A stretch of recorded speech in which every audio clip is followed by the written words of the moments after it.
मंदिराच्या पुढचा भाग मी तुम्हाला वरून वारीच्या लोकांची आज मोठ्या प्रमाणात गर्दी होती. संत ज्ञानेश्वर माऊलींचे हे मंदिर आहे. या ठिकाणी खूप मोठमोठे कळस आपल्याला बघायला. त्यानंतर मी आता माऊलींच्या गाभाऱ्यामध्ये प्रवेश केला. दगडामध्ये बांधकाम असलेलं हे पुरातन मंदिर, समोर ठेवलेले गाभाऱ्यामध्ये प्रकारची लाईटिंग आणि एकदम बाराशेच्या मंदिर खूप जास्त सजावट केलं दिसून वारकरी संप्रदायातील बहुतांश मंडळी या ठिकाणी येतात. संत ज्ञानेश्वर माऊलींचे आपण दर्शन या क्षेत्राद्वारे आपण करू शकतो.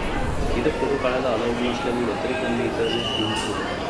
मुक्ताबाईंचं मंदिर ज्ञानेश्वर माऊलींच्या पाठीमागच्या ठिकाणी आहे. संत ज्ञानेश्वर माऊलींची मूर्ती आणि विष्णूंची मूर्ती भिंतीमध्ये कोरलेली आपल्याला दिसून येते. त्यानंतर त्यांचं जे जीवन प्रवास आहे तो पण या भिंतीवर आपल्याला बघायला मिळतो.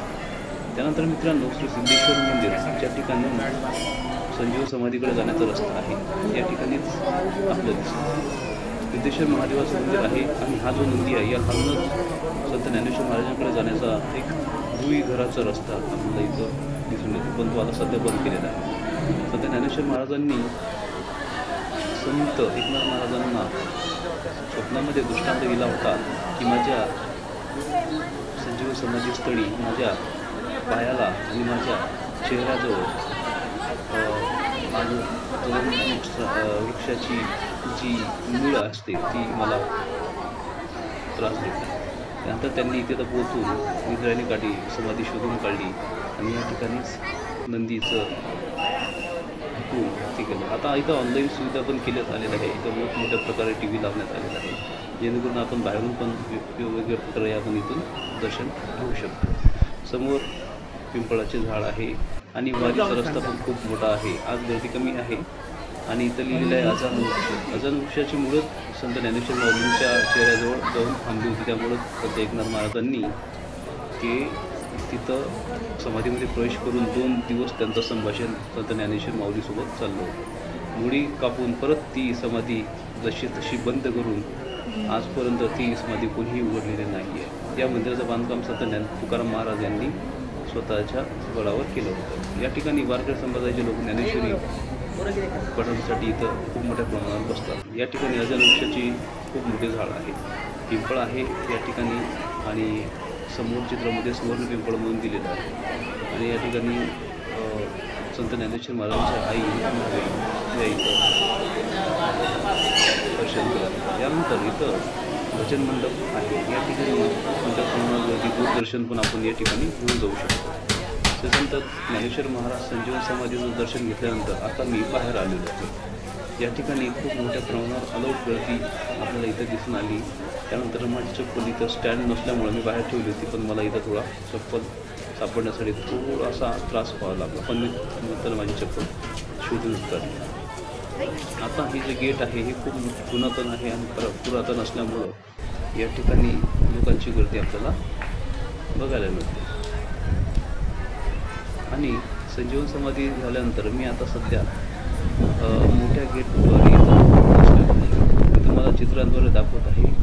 इथं खूप मोठ्या प्रमाणावर आपल्याला जे ध्वज पताका दिसते आणि इथून अलाउड गर्दी आपल्याला या काठी दिसून आली. आणि आजचं वातावरण बघू शकता, ढगाळ वातावरण आहे आणि भाविकांची इतकी गर्दी नाही आहे आज जितकी आषाढी वारीच्या पर्वावर इथून निघते.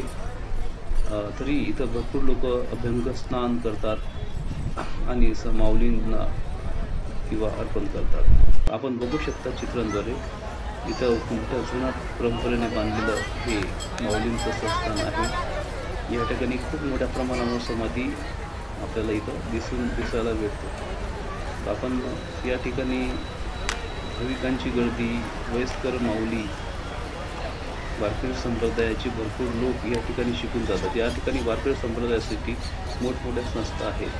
कीर्तनकार, मोठमोठे कीर्तनकार या ठिकाणी निघालेले आहेत. या ठिकाणी ध्वज पताका पण चांगल्या प्रकारे सरकारने बांधून दिलेली आहे. आजच्या या व्हिडिओमध्ये खूप मोठ्या प्रमाणावर मी तुम्हाला इथं दाखवतो. हा ध्वज पताका ही इंद्रायणी नदीच्या मधोमध बांधण्यात आलेली आहे. या ठिकाणी खूप गर्दी असल्यामुळं इथं भाविक लोक येतात. नवीन पूल बांधलेला आहे. हा नवीन पूल यावर्षीच चालू करण्यात आलेला आहे. आणि इंद्रायणी नदीचा पात्र मी तुम्हाला दाखवतो. अगदी जुनाट परंपरेचं हे गर्दी असलेलं ठिकाण आणि महाराष्ट्रातला प्रमुख देवस्थानांपैकी एक संजीवन समाधी माऊलींनी या ठिकाणीच घेतली होती. या ठिकाणी खूप मोठ्या संस्था पण आहेत. तर मित्रांनो, आता माझं दर्शन झालेलं आहे आणि या समोरील पुलामध्ये मी तुम्हाला येणाऱ्या जाणाऱ्या वाहनं मी तुम्हाला दाखवले. नदीचं रौद्ररूप आपण बघायचं असतं तर 15 दिवसाअगोदर यायचं. आता हाच नवीन पूल बांधण्यात आलेला. आजच्या व्हिडिओमध्ये एवढं.